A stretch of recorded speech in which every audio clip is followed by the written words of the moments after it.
Sì, sto di Venezia. 3175 la zona.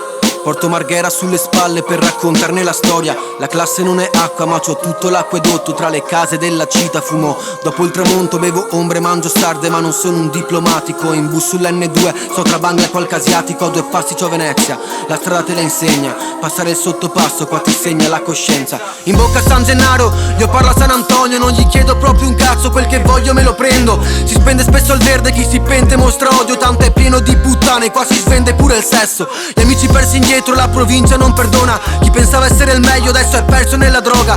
Compagni della scuola tra stagnole ed eroina fan pensare a questa storia e questa city è una rovina. Rovina, rovina, rovina.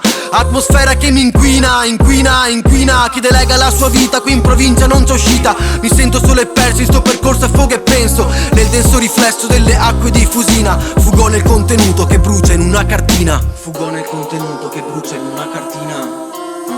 Quante storie in queste strade. Il ragazzo ha 18 anni ma nella carta ne ha 15. Per strada lo salutano come fossero amici. Il ragazzo cerca gente quindi è sempre a sgambettare per portare a tutti loro il prodotto nella pellicola e gira di qua. Dai vieni con me e infatti poco più in là stan seduti i suoi uomini tra cannoni e birrini. La merce dentro i calzini, fuori da occhi indiscreti. Quanti segreti in quei luoghi. A fianco a loro c'era occhi azzurro, camicia. Racconta della fine che ormai ha fatto la sua vita. Baratto una cartina lunga in cambio di una cicca. Gliene allunga un'altra e subito la porge alla sua cricca. Mi guarda e mi sorride come se non fosse nulla.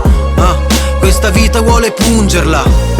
Il sottopasso di Marghera come la spiaggia ultima.